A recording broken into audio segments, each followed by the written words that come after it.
Le pacte de sang. Dans un petit village isolé d'Afrique, entouré de collines rouges et de forêts épaisses, deux garçons couraient pieds nus sur les chemins de terre. Ils s'appelaient Malik et Tierno. L'un était fils de forgeron, l'autre fils d'un marabout respecté. Malgré leurs origines différentes, rien ne les séparait. Ils mangeaient ensemble, jouaient sous les mêmes arbres, rêvaient des mêmes aventures. À 12 ans, ils décidèrent de sceller leur lien à jamais. On sera frères pour toujours, quoi qu'il arrive. Demanda Malik. Même si je deviens pauvre, même si tu deviens roi, répondit Tierno. Alors jurons-le. Ils allèrent en cachette dans une grotte sacrée, au bord de la rivière. À la lueur d'une lampe à pétrole volé, ils se firent une petite entaille sur la paume et mêlèrent leur sang. Que nos vies soient liées. Que celui qui trahit ce pacte ne trouve jamais la paix. Une brise froide traversa la grotte à cet instant, comme un souffle ancien, mais les garçons n'y prêtèrent pas attention. Ils riaient. Ils étaient enfants. Les années passèrent. Malik quitta le village à 17 ans, après la mort soudaine de son père. On disait qu'il était parti à la ville pour se débrouiller. Personne ne savait vraiment comment, mais 10 ans plus tard, il revint, riche, puissant, entouré d'hommes armés, et dans une voiture noire aux vitres teintées. Il avait bâti un empire dans le commerce, les mines, la politique. Certains disaient même qu'il avait trempé dans des affaires sombres. Mais tout le monde s'agenouillait à son passage. Tout le monde, sauf Tierno. Tierno, lui, était resté au village. Sa mère était tombée malade. Il avait repris les enseignements de son père marabout. Il vivait humblement, entre prières, herbes médicinales et aide aux villageois. Quand Malik revint et l'aperçut, il hésita à s'approcher. Il avait honte. Mais Tierno sourit. « Je savais que tu reviendrais. Je t'ai pas oublié, mon frère. Mais la vie m'a emporté, » répondit Malik. « La vie ou l'ambition ?» répliqua Tierno, sans colère. Ils se regardèrent longuement. Le pacte de sang était là, silencieux, tapi dans l'ombre de leur mémoire. Malik proposa de l'aider, de lui offrir une maison, de l'argent. Tierno refusa. « Je n'ai pas besoin de ton or. J'ai besoin que tu te souviennes de ce qu'on a juré. » Mais Malik n'avait pas le temps. Trop de projets, trop de rendez-vous, trop de deals. La nuit même, Tierno rêva d'un serpent noir sortant de la rivière, sifflant ces mots. Celui qui oublie le pacte, nourrira le feu avec sa propre vie. Malik, désormais homme d'affaires prospère, annonça son intention de transformer le village. Construire une route, un centre commercial, moderniser les terres. Le chef du village accepta avec joie, aveuglé par les promesses. Mais certains anciens, et surtout Tierno, restaient méfiants. Un soir, Malik organisa une grande réception dans sa maison flambant neuve. Il invita les habitants du village, les anciens, les femmes, les jeunes. Tout le monde était ébloui. Tous, sauf Tierno, restés en retrait, assis sous le grand baobab au centre du village. Une vieille femme s'approcha de Tierno. Ce garçon brille trop. Une lumière trop vive cache souvent de l'ombre derrière. Pendant ce temps, Malik signait des contrats, achetait des terres, y compris celles de la vieille rivière, là où il avait scellé le pacte avec Tierno. Cette nuit-là, des villageois entendirent des cris étranges près de la rivière. Une lumière verte dansait sur l'eau. Le lendemain, le corps d'un jeune ouvrier fut retrouvé, le regard figé vers le ciel, la bouche pleine de sable. Tierno comprit, le pacte n'était pas simplement symbolique. Il avait réveillé quelque chose de plus puissant. Depuis la nuit de l'accident, Malik ne dormait plus. Il faisait des cauchemars récurrents.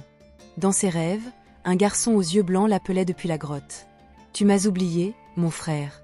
Et moi, je n'oublie rien. » Un matin, il se leva en sueur et découvrit une entaille fraîche sur sa paume. Exactement au même endroit où il avait scellé le pacte avec Tierno. Il n'avait aucun souvenir de comment elle était arrivée. Pendant ce temps, le village commençait à changer. Des enfants tombaient malades sans explication. Le bétail refusait de boire à la rivière. Les anciens disaient que les esprits étaient en colère. Tierno, de son côté, consultait les signes. Il sortit les coquillages sacrés de son père, les jeta sur une natte tressée. Ils formèrent un cercle parfait autour d'un seul symbole, la trahison. Le pacte réclame justice. Et si Malik ne vient pas à lui, alors le pacte viendra à Malik. Malik, troublé par ses rêves, alla enfin voir Tierno, après des années d'évitement. Il dit à Tierno, « Mon frère, il se passe des choses que je ne comprends pas. Tu sens cette présence ?» Tierno lui répondit, « Ce n'est pas une présence. C'est une promesse oubliée. Et tu sais aussi bien que moi ce que ça coûte. Ce n'est plus un pacte de 2 enfants, c'est quelque chose de plus puissant. » Malik voulut nier, balayer les superstitions. Mais au moment où il ouvrit la bouche, un cri strident retentit dans tout le village. La fille du chef venait d'être retrouvée inconsciente, près de la grotte. Le même symbole sanglant apparut sur sa main, une spirale tracée en rouge. Le chef accusa Tierno de sorcellerie. Malik resta silencieux. Il regarda Tierno être emmené par les villageois, la rage dans les yeux. Mais cette nuit-là, alors qu'il croyait avoir tourné la page, Malik vit apparaître dans son miroir, son propre reflet, ensanglanté, lui murmurant « Tu as signé avec ton sang. Et le sang réclame le sang. » Tierno était enfermé dans la vieille case du jugement, isolé du reste du village. Les anciens débattaient de son sort. Mais la nuit, les tambours résonnaient d'eux-mêmes, et une voix gutturale s'élevait de la forêt. Malik, de son côté, était rongé par les visions. Il ne pouvait plus fuir. Dans un dernier élan de lucidité, il retourna à la grotte, seul. La lune était pleine. Le silence pesait lourd. Il entra. Les murs ruisselaient d'eau. Le pacte, gravé à même la pierre, saignait. Littéralement. Il entendit une voix, c'est la voix de l'esprit. La voix cria, « 3 choses que tu as prises, la terre, la parole, le frère. 3 choses que tu dois rendre, ou tu paieras. » Malik tomba à genoux. Des larmes, puis du sang, coulèrent de ses yeux. Puis il hurla, « Que faut-il que je fasse ?» La voix lui répondit, « Fais face à ce que tu as fui. Rends ce qui t'a été prêté. Et choisis, entre ton monde et celui que tu as abandonné. » À cet instant, un éclair illumina le ciel. Tierno, dans sa case, ouvrit brusquement les yeux. Il vit en rêve la grotte, Malik agenouillé, et une silhouette encapuchonnée derrière lui. Le lendemain, le village se réveilla avec une étrange odeur de cendre dans l'air. La grotte avait été scellée par un glissement de terrain, sauf que personne n'avait entendu de grondement. Malik est introuvable. Il a disparu. Tierno fut libéré, mais il garda le silence. Il retourna vivre en retrait, gardant près de lui une boîte contenant une main desséchée, marquée d'une spirale rouge. Le silence s'était abattu sur le village depuis la disparition de Malik. La grotte désormais scellée, les anciens évitaient même de prononcer son nom. Mais les esprits, eux, n'avaient pas oublié.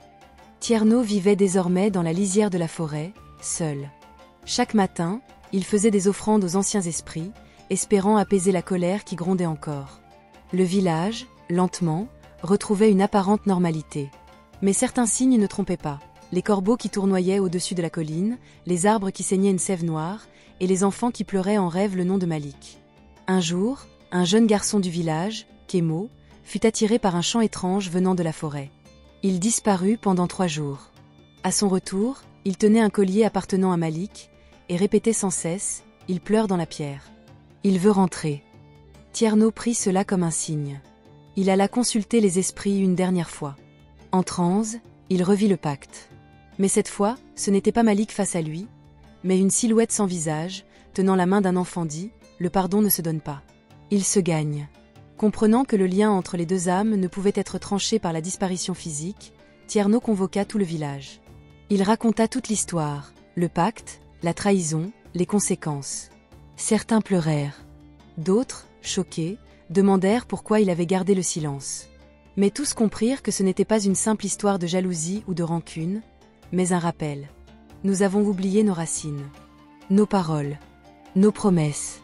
Malik a payé le prix, mais nous devons, ensemble, réparer. Ce jour-là, une grande cérémonie fut organisée. À la place de la grotte, les villageois élevèrent un autel. Chacun y déposa une offrande, de la terre, de l'eau, du feu et du sang, par une piqûre symbolique au doigt.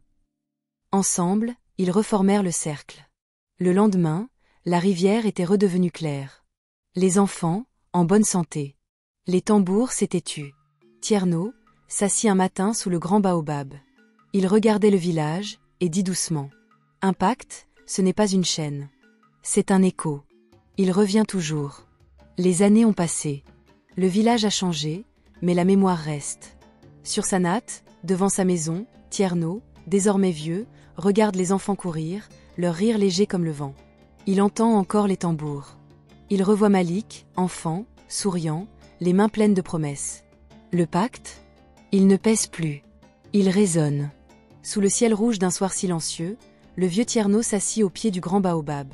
Le vent soufflait doucement, chargé de l'odeur des feuilles sèches et de la terre ancestrale. Dans la cour de sa maison, les enfants riaient, jouaient à s'inventer des légendes. Mais lui, n'écoutait que le silence. Il ferma les yeux. Et dans ce silence, il entendit un battement.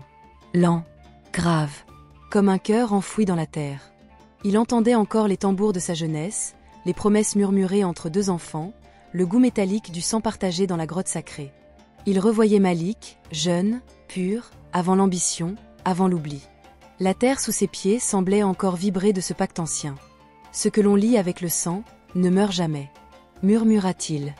Le baobab, majestueux, sembla frémir à ces mots. Une brise plus froide passa entre ses branches, comme une voix sans bouche. Il se souvint alors des paroles de l'esprit, dans ses rêves de transe. Le pardon ne se donne pas. Il se gagne. Et Tierno avait gagné ce pardon, non par vengeance, mais par mémoire. Il avait porté le poids du silence pour que le village n'oublie jamais. Il regarda les enfants courir. L'un d'eux trébucha et tomba. Un autre s'arrêta pour lui tendre la main. Ensemble, ils repartirent en courant. Tierno sourit, les larmes aux yeux. Dans l'écorce du vieux baobab, à peine visible, une spirale rouge avait ressurgi. Pas peinte, gravée par le temps, ou par autre chose. Le pacte n'était plus un fardeau. Il était devenu un écho. Une leçon. Et quand le soleil se coucha, les ombres s'étirèrent longuement, comme pour embrasser le vieil homme assis là. Il ferma les yeux, pour la dernière fois. Et dans le silence du soir, on entendit un rire d'enfant. Puis deux. Puis le chant ancien du vent dans les feuilles. Car un pacte de sang n'est pas une chaîne. C'est un souvenir sacré, que les vivants murmurent, et que les esprits n'oublient jamais.